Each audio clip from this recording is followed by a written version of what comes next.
Good afternoon. Hope you guys are having a great day. So, what you're going to be doing today, you are going to be doing some Excel art.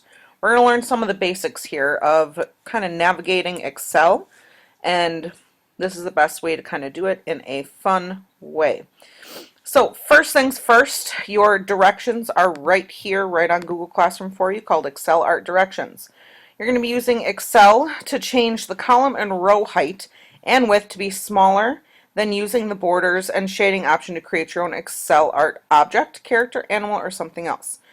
You'll get today and tomorrow to do this, so you want to do something that isn't too easy, where you're done with it in 10 minutes, but you don't want to do anything too hard where it's going to take you 3 to 4 days to complete it. So here is what you're going to do. You need to kind of think of a character, animal, something that is school appropriate, and find a picture of it. So my example is always Cookie Monster. So I find an image of Cookie Monster here. Usually I try to do just like a face picture, so there's one right here. So here's going to be my Cookie Monster face picture that I'll use. Next step is to get to Excel. So to get to Excel, you're going to go to your Finder, which remember looks like the two-toned smiley face at the bottom in your dock. You're going to go to Applications, which is on the left-hand side. You're going to go all the way down to Microsoft Office 2011, and then go to Microsoft Excel. When it pops up, it will bring up with templates and other things you can choose from, and you're going to choose Excel Workbook. Now, here's what it will bring up for you. It'll bring up a blank workbook. However, some of the computers may pop up and it looks like this, where you have kind of a two-sheet view there for you. The best way to kind of get rid of this, you just want one big Excel book here. So do that in the bottom left-hand corner. You're going to choose what's called Normal View, or you could go to View and then click Normal up at the very top. From here, we need to kind of change the columns and the rows to be different widths. So the easiest way to do this is in the upper left-hand corner. You can see where I'm kind of pointing here. There is a blank rectangle. Looks like a little triangle here in the corner. It's right to the left of A and above 1. If you click that, it will highlight the entire workbook. Then I'm going to go in between the A and the B till I get a little line with 2 arrows pointing to the side. Once I have that, I can click and hold on it, drag to the left, making a very skinny column. I'm then going to go in between 2 numbers and do the same thing. Look for the long line with the 2 arrows on each side, drag up, creating little tiny boxes. Okay, now if you do end up leaving it bigger, you're not going to get a picture that looks like what you want it to. The smaller you make it, usually the better off you are. So with this being said, I have my little boxes now. I can now start to fill these in to make it look like my picture that I want. So I'm going to go back to Google here. Just like Word or PowerPoint, all you have to do is click and hold and drag onto Excel,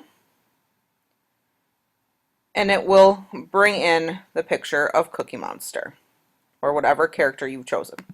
From here you can adjust the size, drag it up so that you can see it. Now the hardest part is to try to do circles in Excel, and to do circles, what you're going to do is you're going to go over a couple. Now you can either click on for an active cell, go up to your paint can that's right here, and drop down and choose a color. Now if you do this one at a time, it's going to take you forever. So the easiest way to do this is to click and hold, so you get a, looks like a bigger plus sign, drag across, so that way you're highlighting some of the different cells, and then go up to your paint can and fill it. It'll fill multiple at a time.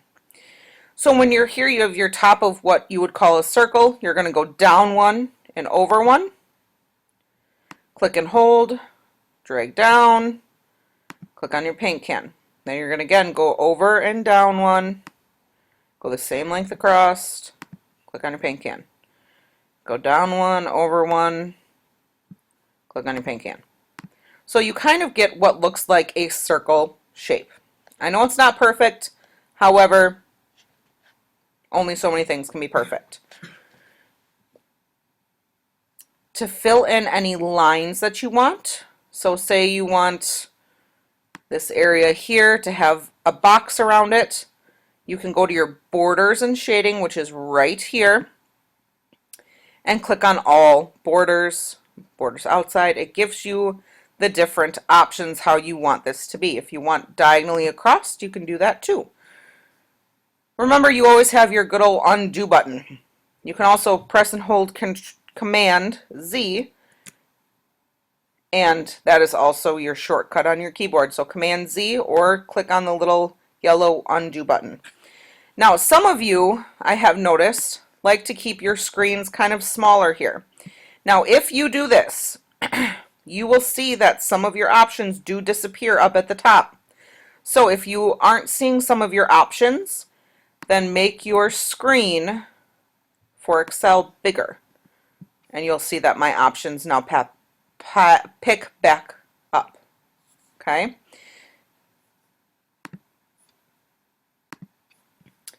If you have questions, you can ask your sub, and if they can answer it, awesome. If not, email me. I will have my computer up and on, and we can talk. So just give me an email, and I will try to answer you any way that I can and help you along. So again, you're going to create your own Excel art using some type of character, object, whatever you would like. Remember that just like PowerPoint and Word, Excel does not save automatically. So you must go to File, Save As, and name it. Okay, so I might name mine Cookie Monster. And I'm good to go. Have a great day. I will see you tomorrow